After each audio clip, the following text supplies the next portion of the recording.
옆 사람과 이렇게 인사 나눕시다. 반갑습니다. 사랑합니다. 축복합니다. 반갑습니다. 사랑합니다. 축복합니다. 아멘. 오늘 창립 69주년이 되는 뜻깊은 기쁜 날을 맞이하면서 교회의 다음을 지키는 교회란 제목으로 하나님 말씀 전하겠습니다. 제목을 같이 읽겠습니다. 시작. 교회의 다음을 지키는 교회. 네. 지난주 월요일, 화요일 1박 2일로 소망교회 원로 목사님이신 곽선희 목사님을 뵐 수 있었습니다. 목사님 지금 91살이시더라고요.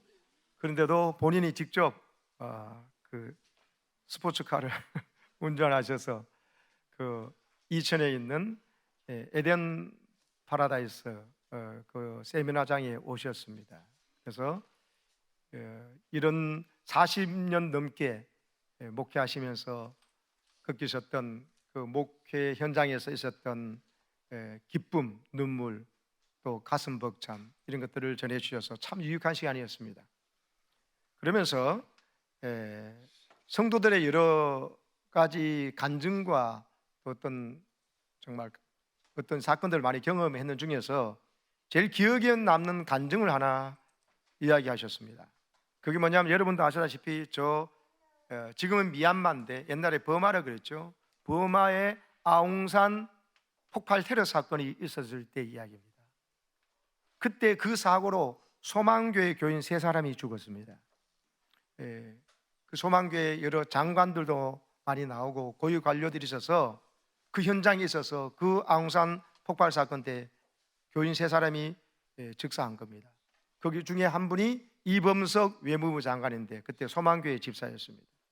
그분을 비롯해서 여러 사람이 사고로 목숨을 잃었는데 천만다행으로 죽을 뻔하다가 살게 된 사람이 있었습니다. 그가 기아 산업의 회장이었던 김선홍 씨입니다. 이분도 소망교회 교인이었는데 그때 당시에 대통령을 수행해서 버마를 방문하게 되었습니다. 근데 꼭 같이 이범석 외무부 장관과 함께 죽게 될 상황이었는데 이분이 기가 막히게 그 현장에 잠깐 자기가 가던 현장을 가던 차가 고장이 나서 시동이 꺼지는 바람에 그거 수리한다고 하는 시간에 늦게 가면서 살아난 겁니다. 차가 멈춰서니까 자기가 차 기술자니까 차 보닛을 열어서 잠깐 손을 본 그 시간, 그래서 다시 시동 걸어서 가니까 도착하자마자 폭발한 것입니다. 사고가 난 것입니다.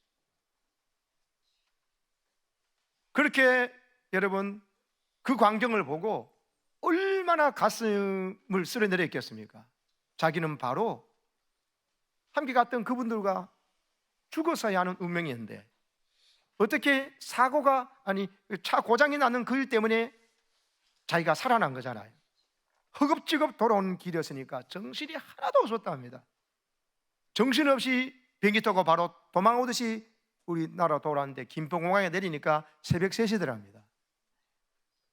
그런 상황이었으니까 일행 중에 누구도 말하는 사람도 없고 말 한마디 못했답니다. 충격받아서 입술이 새파랗고 가슴이 훌렁거려서 서로 인사도 하지 못했답니다.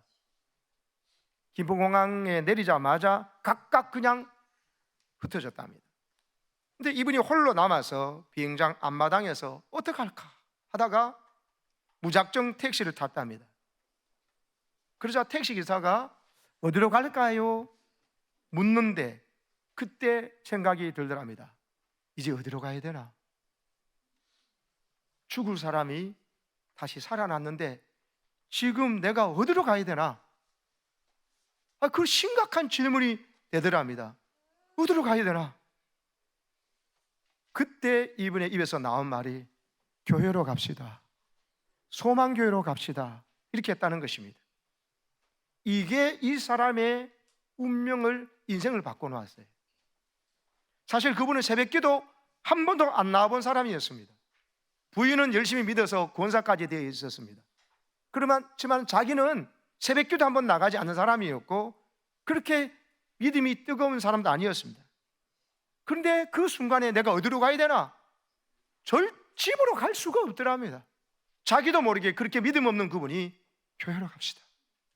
우리 교회로 갑시다. 우리 소망교회로 갑시다 하고 교회로 오니까 새벽 4시더래요. 새벽 4시니까는 아직 새벽 기도가 아니니까 교인들이 하나도 없는 거죠. 주머니를 뒤지니까 택시비가 없더랍니다. 하기야 대통령을 따라가는 사람이 무슨 돈이 필요하겠습니까? 그 와중에 누구한테 돈을 빌려서 택시를 탔겠습니까? 정신이 하나도 없이 그냥 도망치듯이 왔는데 하는 수 없이 택시기사에게 사정 얘기를 했습니다. 사실 여차에 저해서 내가 죽을 뻔 했는데 살아서 여기까지 왔습니다. 내가 그냥 집으로 갈 수 없어서 교회로 왔습니다. 이제 조금만 기다리면 새벽기도 하는 사람들이 올 테니까 그때 돈을 구해서 주겠습니다. 그러니까 조금만 기다려 달라고. 그럴 때 이 택시기사가요 1시간을 기다려줬어요. 그래서 5시경에 새벽기도 하는 사람이 올 때 만나서 돈을 구워서 택시비를 드리고 난생 처음으로 교회에서 새벽기도를 참석한 겁니다. 곽선희 원로 목사님은 이 간증을 자기 평생에 기억나는 귀한 간증으로 들었다는 것이에요. 죽을 뻔하다가 다시 살아났는데 다시 찾은 생명을 가지고 내가 어디로 가야 합니까? 지금 내가 가야 할 곳이 어디입니까? 하는 질문 앞에 자기도 모르게 튀어나온 소리, 교회로 갑시다. 하나님 내게 섬겨주신 교회로 갑시다. 소망교회로 갑시다. 그 말입니다. 여러분, 이 사람만이 아니고요, 이 김선홍 씨만 아니고 우리도 여러분 죽다가 살아나는 사람이에요. 아웅산 테러 사건에만 빠져나온 사람만이 아니고 우리가 죄와 허물로 죽었던 자리에서 사실 살아나온 사람이고요, 우리 모두는 지금 여기에 기가 막힌 하나님의 섭리 가운데서 이 자리에 있는 줄로 믿습니다. 태어나 보니까 북한 김일성 수령님하고 여러분 태어나 보니까 그런 사람이 있으면 여러분 예수 못 믿습니다. 아무리 내가 믿고 싶어도 탄광에 끌려가서 죽음의 수용소에 가서 매일 고문당하면서 벌써 죽었을 거예요. 굶어 죽기도 했을 겁니다.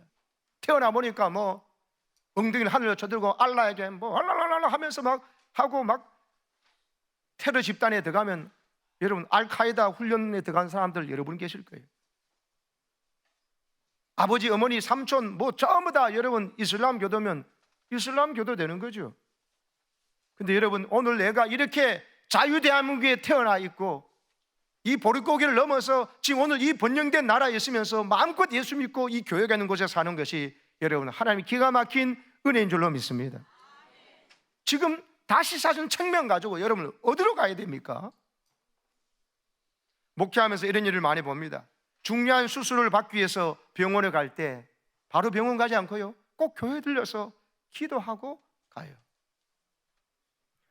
중요한 수술을 받고 태어날 때 앞으로 어떻게 될지 모른다고 이야기했지만 먼저 집으로 가지 않고 교회에 들러서 기도하고 가시는 분들이 계셔요. 운명이 걸린 중요한 사업을 계약할 때 그냥 가서 잘 됐으면 좋겠다가 아니라 교회에 나와서 단 10분이라도 기도하고 계약 장소로 나가는 분들이 계셔요. 중요한 결정을 할 때 만민이 기도하는 집, 하나님께서 우리에게 죄를 용서하시고 어떤 허물도 용서하시고 그리고 어떤 네 힘으로 안 되는 일도 도와주겠다고 약속하신 곳 바로 이 하나님의 성전에 와가지고 하나님 앞에 기도하고 가는 것, 이게 얼마나 중요한 일인지 모릅니다. 이게 교회를 교회되게 하는 일입니다. 교회다움을 지키는 교회는요, 교회로 하여금 교회되게 한다는 것은 이 교회를 하나님께서 성전으로 주셨기 때문에 성전으로 알고 성전에서 하나님이 약속하신 것이 성취됨을 믿고 이 교회를 만민이 기도한 집이 되게 하신 하나님의 뜻을 순종하는 것이 교회를 교회되게 하는 것입니다. 오늘 말씀 이사야 56장 6절 먼저 보십시오. 6절 먼저 띄워보세요. 여호와 연합하여 그를 섬기며 여호와 이름을 사랑하며 그의 종이 되며 안식일을 지켜 더럽히지 아니하며 나의 언약을 굳게 지키는 이방인마다 그랬어요. 이방인마다. 택한 백성이 원래 성전을 도겼는데 택한 백성이 아님에도 불구하고 여러분과 제가 이방인이에요. 이러지만 안식일을 지켜서 구별해서 지키려 하면서 하나님이나 예배드리고 하나님 이름을 사랑해서 찬양하고 하나님의 손을 잡는 그 연합한 사람은 이방인이라도 7절 보십시오. 7절 시작. 내가 곧 그들을 나의 성산으로 인도하여 기도하는 내 집에서 그들을 기쁘게 할 것이며 그들의 번제와 희생을 나의 제단에서 기꺼이 받게 되리니 이는 내 집은 만민이 기도하는 집이라 일컬음이 될 것임이라. 보십시오. 기도하는 내 집에서, 바로 하나님은요, 이 성전을 만민이 기도하는 집이라고 일컬음 받고 그렇게 되기를 원하신다는 거예요.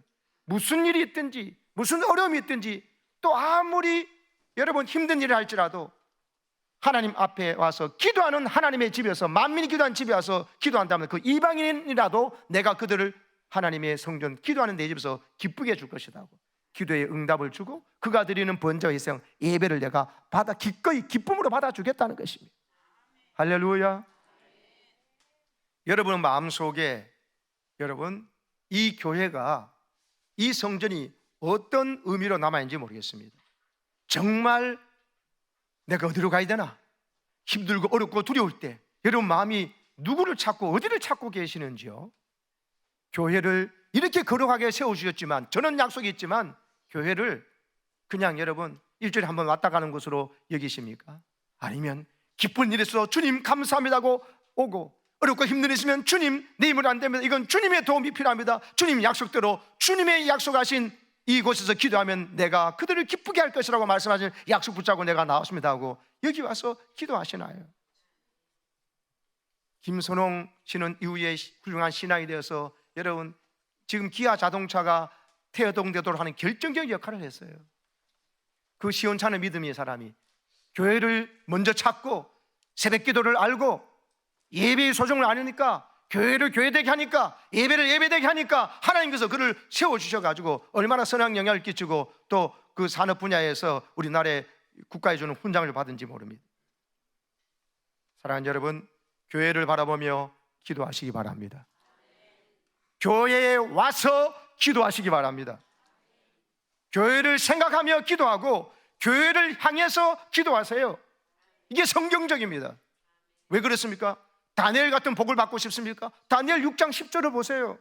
다니엘이 어떻게 했는지 성경은 그래서 우리에게 가르쳐 주었습니다. 시작. 다니엘이 이 조서에 왕의 도장이 찍힌 것을 알고도 자기 집에 돌아가서는 윗방에 올라가 예루살렘을 향한 창문을 열고 전에 하던 대로 하루 3번씩 무릎을 꿇고 기도하며 그의 하나님께 감사하였더라. 아멘. 윗방에 올라간대. 저 기도 골방이에요. 자기가 만드는 기도 골방. 윗방 올라가서 특이한 행동을 합니다. 예루살렘을 향해서 창문을 열어놓고 기도하는 거예요. 여러분 왜 예루살렘을 향하겠습니까? 예루살렘의 그 성전을 그리워하는 겁니다. 할아버지, 아버지 기성세대가 하나님 잘못 믿어서 우상성이고 하나님 그러다 하나님 섬긴다고 하고 하다가 바벨론에 처참하게 멸망당해가지고 바벨론에 끌려왔잖아요, 포로로. 그렇지만 예루살렘은 창문을 열고 기도했다. 왜?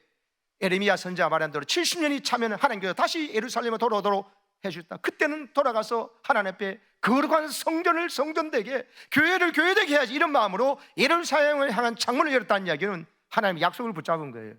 성전을 그리워한 것입니다. 지금으로 말하면 교회를 향해서 기도했다는 겁니다.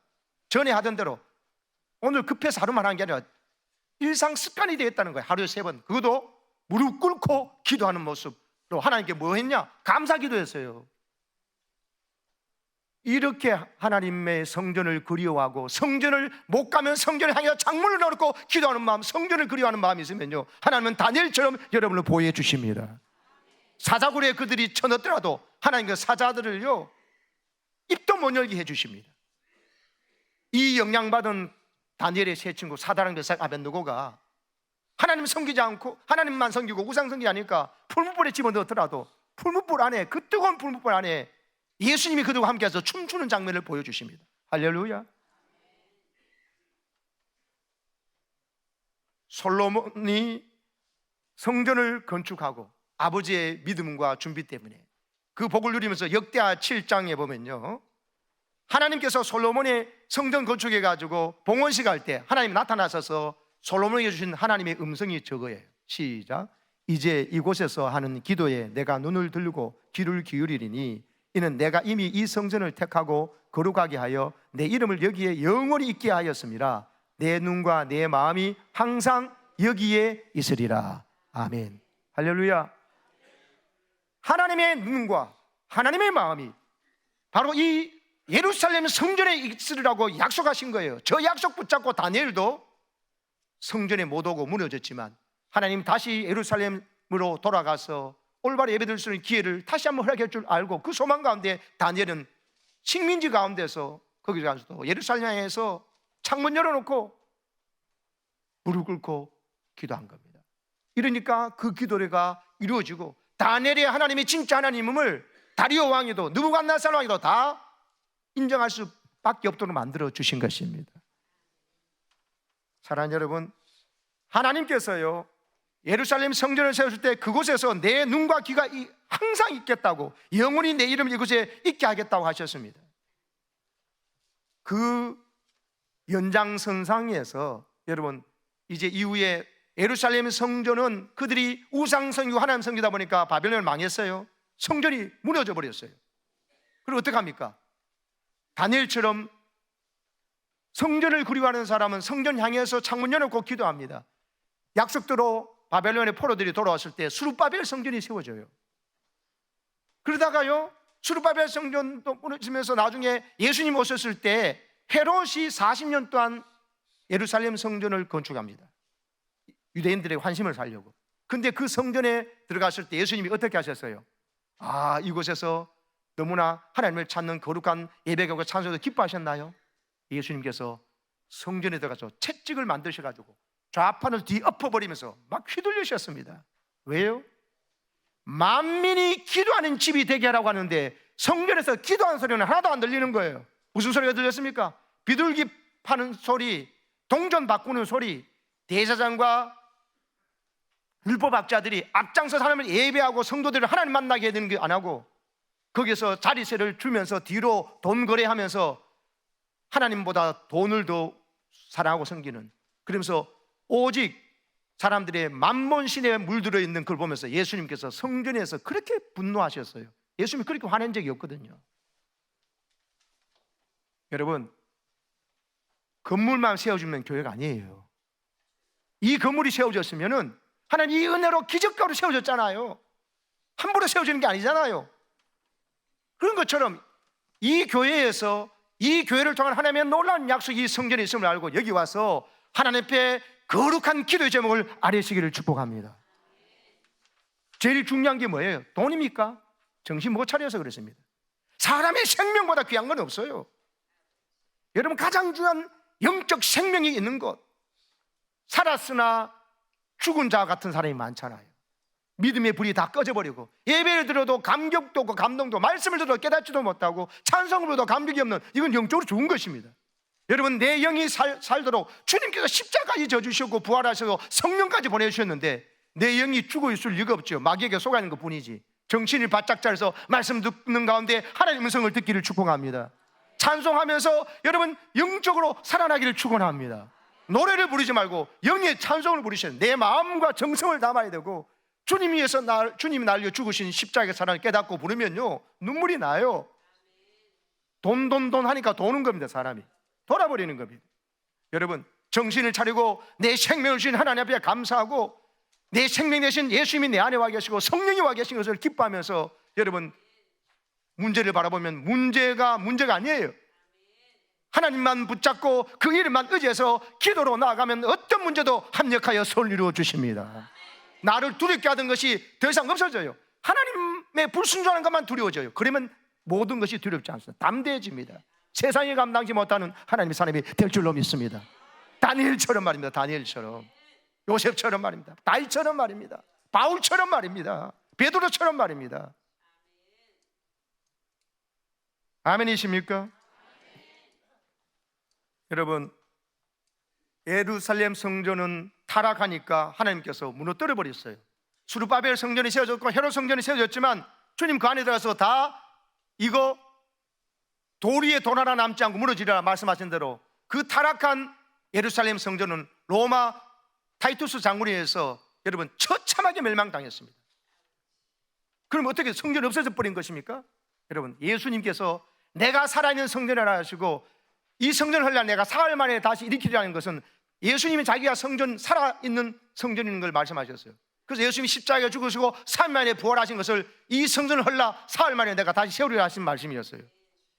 그러면서 예수님은요 이제 놀라운 일을 하셨어요. 십자가를 지시고 우리의 모든 죄를 짊어지고 죽으시고 약속대로 3일 만에 부활하시고 하시고는 우리에게 나를 영접하는 자는 내가 네 안에 들어가 살겠다 하시고요, 내 영 성령을 너에게 보내준다는 이 엄청난 약속을 하시고 오순절날 진짜 성령이 임해서서 그 연약한 제자들과 120문도가 다 성령 받고 예수님의 영이 함께 있는 살아 움직이는 성전이 되어버린 것입니다. 오늘도 예수 그리스도를 구주로 영접하고 성령의 감동 속에 성령이 모신 자는 여러분 살아있는 성전임을 믿으시기 바랍니다. 고린도전서 3장 16절 보십시오. 이렇게 말합니다. 시작. 너희는 너희가 하나님의 성전인 것과 하나님의 성령이 너희 안에 계시는 것을 알지 못하느냐. 하나님의 성령이 네 안에 계시고 네 몸이 하나님의 성전인 것을 알아라는 겁니다. 여러분 예배 끝났다 하면 아닙니다. 여러분 여기 성전에서 예수님의 말씀과 은혜를 채우고 가득해서 밖에 나가서는 걸어다니는 내가 성전이구나, 걸어다니는 교회구나 생각하고 내 안에 계신 예수님이 말하도록, 내 안에 있는 성령의 감동으로 말하도록 해 나가실 때 하나님 영광 받아주시는 것입니다. 세상을 이길 수 있는 것입니다. 고린도서 6장 19절 20절 보십시오. 시작. 너희 몸은 너희가 하나님께로부터 받은 바 너희 가운데 계신 성령의 전인 줄을 알지 못하느냐. 너희는 너희 자신의 것이 아니라 값으로 산 것이 되었으니 그런즉 너희 몸으로 하나님께 영광을 돌리라. 할렐루야. 그래서 여러분 우리 몸으로 하나님을 찾고 예배하고 교회에 와서 기도하고 와서 사람과 여러분 간단히 밖에 인사하는 거 있지만 안에 들어와서 사람하고 이야기하지 마세요. 하나님께 이야기할 것이 없습니까? 여러분 한 주간 지은 죄를 용서해달라고 진실로 눈물로 세리처럼 가슴에 기도할 때 응답받는 거예요. 세리처럼 저 인간은 나보다 인간 못하고 사람 왁작지가니까 그 사람 세리는 너는 내 앞에서 그 기도가 하나도 응답되지 못했다고 했잖아요. 바리새인은 여러분 교회에 와서 먼저 와서 한 주간을 돌아보며 감사할 것 회개할 것 하고 오늘 주신 말씀 먼저 펴보면서 해야지 사람하고 이야기 떠들면 안 됩니다. 여러분 소망교는 30분 전에 가도요 사람들이 많이 와 있고 기도하고 있지 정말 여러분 예배 분위기가 되어 있어요. 사람하고 모두 왁작지껄 떠드는 게 어디 있습니까? 하나님 만나러 와놓고는 예배 마치고 난 다음에 부지런히 열심히 모여가지고 서로 교제하고 목장 모임나서 막 떠들고 즐거워하셔야 됩니다. 예배 드리러 와가지고 하나님 만나러 와가지고 기도를 안 하고 사람하고 떠들어대니까는 교회가 영적 질서가 없어지고 영적 분위기가 엉망이 되는 것입니다. 앞으로 우리 교회에 여러분 지각하는 분도 없을 뿐만 아니라 미리 와서 최소한 10분, 20분, 30분 전에 와가지고 기도하고 하나님께 앞에 내 죄를 구하고 용서받고 힘들고 어려운 일, 눈물 나는 일, 또 내 자녀를 위한 거, 내 부모와 내 배우자를 위한 기도, 특별히 내가 약속한 선교사를 위해서 기도해주고 내 전도당사 이름 부르며 기도할 때 하나님은요 그 눈물 그 기도를 드시고 여러분 오늘 이 시대에 다니엘처럼 세워줄 줄로 믿습니다. 가정이 부담스럽다고 혼자 사는 사람 행복하겠습니까? 여러분 가족을 버리고 혼자 있으면 행복하겠습니까? 여러분 가족이 있음으로 말미암아 어렵고 힘든 일도 많지만 가족이 있음으로 말미암아 누리는 그 기쁨과 그 성숙함과 그 감동은 세상 돈으로도 측량할 수 없는 거예요. 똑같아요. 우리 목장은요 영적으로 가정이에요. 하나님의 사람들이 예수의 피를 진짜 먹고 마셨잖아요. 서로 한 가족을 함께하면서 주님은 육신의 가족의 피보다도 예수의 피 가족이 없으면 천국과 지옥이 갈라져 버려요. 고향이 달라요. 가서 사는 곳이 달라요. 그래서 여러분 믿는 사람끼리 모여서 목장 모임을 하고 서로 눈물로 기도하고 세워주고 서로 함께 교회를 교회되게 하고 예배를 예배되게 하며 서로 사랑하며 사람 살리자고 함께 할 때 하나님은 그들의 공동체를 복주시는 것입니다. 아울러서 우리만 사는 것이 아니고 밖에서 죽어가는 영혼들을 뻔히 보면서도 아무런 대책을 강구하지 않고 저 사람을 살려야 되겠다는 계획도 없고 기도도 없고 겨우 자기만을 위해서 기도한다면 이거는 교회가 아닙니다. 예수님처럼 내 안에 계신 예수님처럼 예수님은 자기 자신을 위해 살지 않고 우리를 위해 살잖아요. 우리를 위해 죽으시고 우리 위해 부활하시고 우리 위해 성령을 보내주셨잖아요. 정신 차리세요. 지금 졸지 마세요. 지금 졸 시간이 아니에요. 눈물 나게 감동적인 시간이지. 이 사진 한 장을 보여드리겠습니다. 저거는요 중국 국경에 북한과 중국 국경에 세워진 경고판인데요 왼쪽에는 2005년에 중국 정부가 설치한 표지판입니다. 최근 걸 보니 2016년에 중국 부근에 세웠다고 나왔는데 저게 채널 A에서 이만갑이라는 프로그램에서 보여줬던 겁니다. 내용이 뭐냐? 월경 수용 금지. 즉 월경은 국경을 넘는다는 거예요. 국경을 넘는 사람을 수용하지 말라. 그거 금지다. 그러면 또 하나가 더 뒤에 충격적인 게 월경 여성 어린이 판매 금지라는 거예요. 국경을 넘어오는 여성들이 있다는 거죠. 그 사람들을 판매하고 있는데 그거 판매하면 안 돼. 인신매매하면 안 된다. 특별히 또 어린이도 있으니까 어린이를 판매하면 안 된다는 그런 거예요. 얼마나 많은 중국 사람들이 북한에서 넘어오는 사람 여성과 어린아이가 있어서 인신매매하고 하니까 저 판매 금지라는 것을 적어놨겠어요.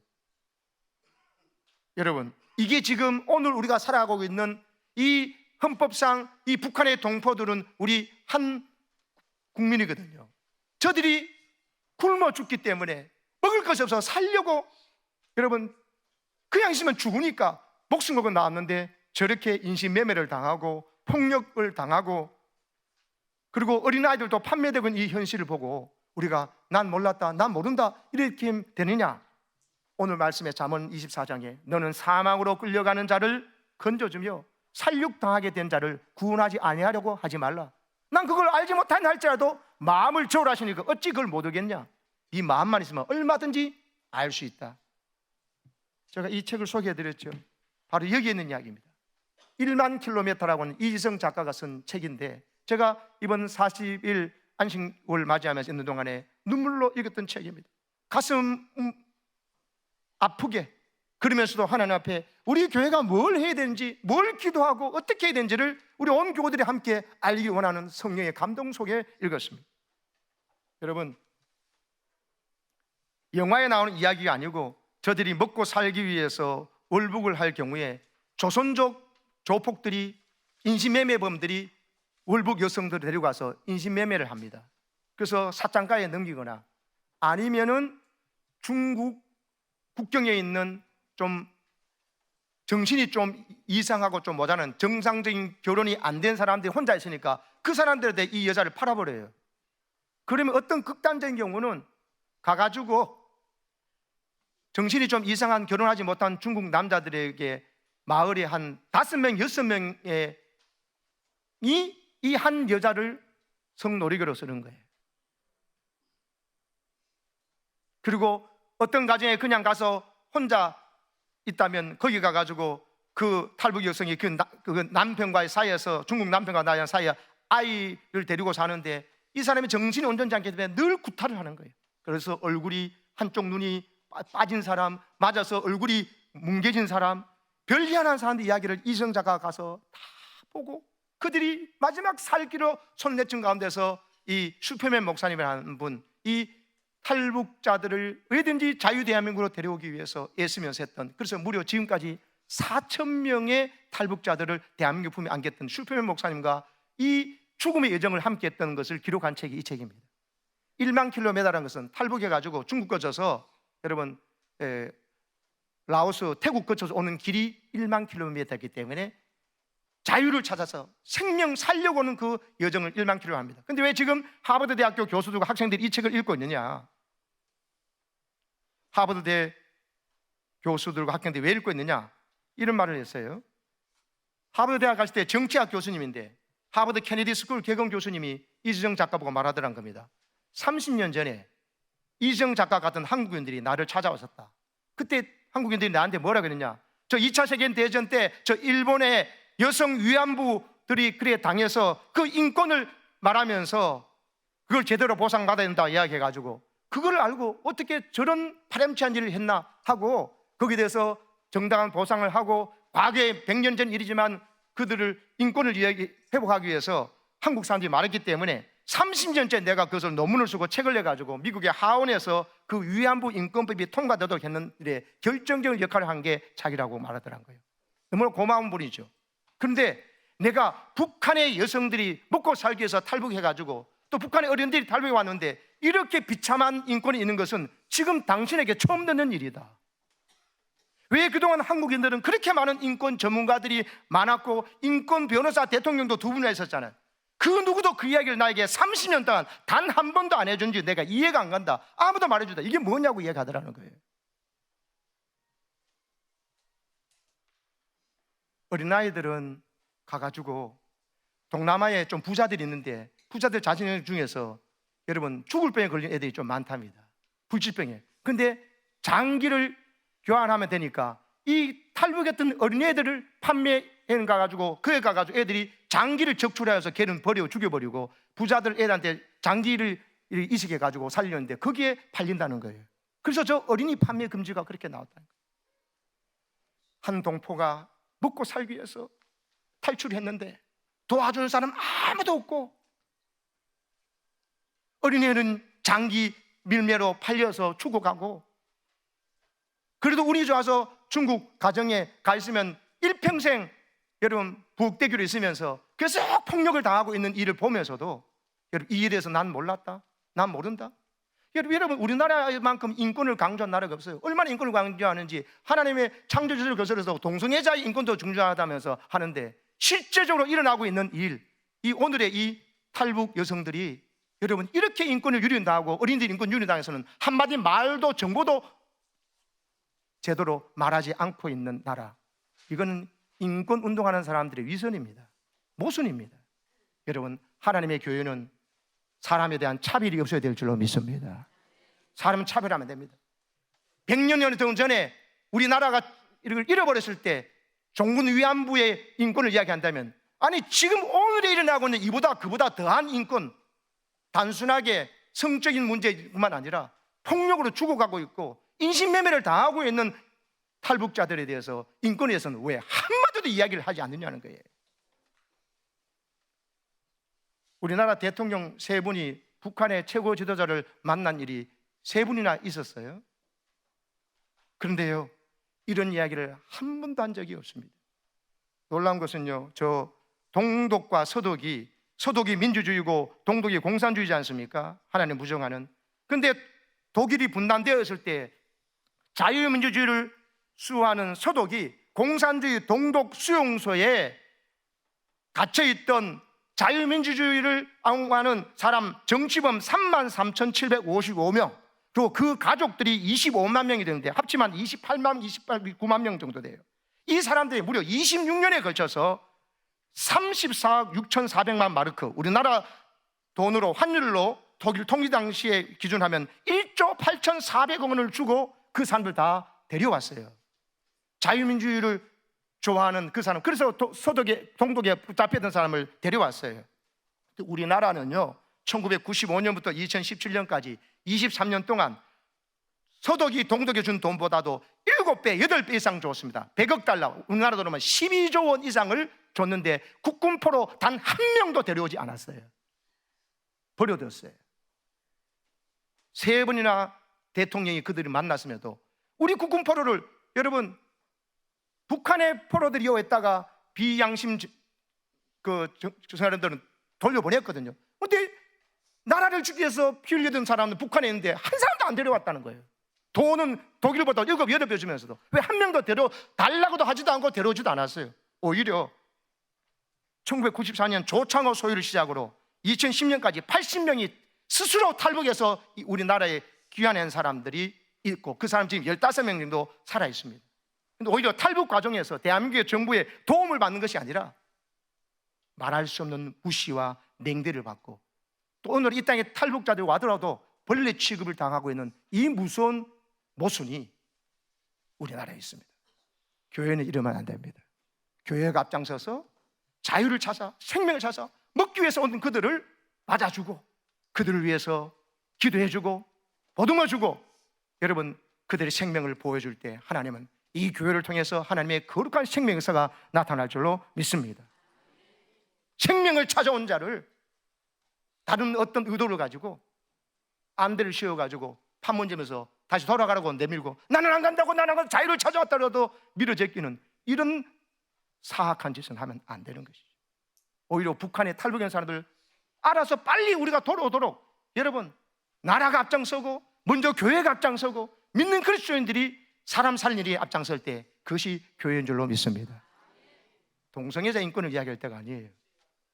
그들에게 어떻게 하면 천국 갈 수 있는지를 알려줘서 천국 가지 못한 지옥 가는 일에 대해서 괜찮다고 개인적인 취향으로 말하는 것은, 여러분 그 사람을 진짜 죽이는 일이에요. 우리 건강하게 그건 병리 현상이다, 생리 현상은 그게 아니라고 가르쳐줘야 되고, 오히려 지금 일제시대 종군 위안부 인권을 이야기할 게 아니라 오늘 이제 시퍼렇게 살아있는 대한민국이 지금 국권이 있잖아요. 가운데서 탈북 여성들과 어린이들이 자유대한민국에 알릴 수 있도록, 최소한 먹고 살 수 있도록, 그리고 그들이 자유롭게 대한민국에 올 수 있도록 돕는 이 나라와 교회가 될 때 하나님은 우리나라를 강력하게 쓰실 줄로 믿습니다.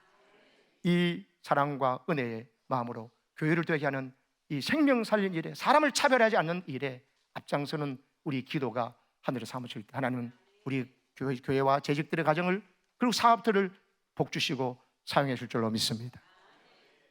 이 찬양 한번 합시다. 우리에겐 소원이 하나 있는데, 이 가사에 우리 이 모든 말씀이 다 담겨 있어요. 교회를 교회되게 됩니다. 예배를 예배되게 해야 됩니다. 진정한 부흥의 날은 내가 교회를 기도하러 찾아오고, 그리고 하나님 앞에 예배를 더 집중해서 온전한 주를 성술하고, 오늘 교회 생일 같은 이런 날에 창량 예배도 하면서 함께 기뻐하고 가슴 벅찬 눈물로 기도하는 것이 필요한 것입니다. 함께 합시다.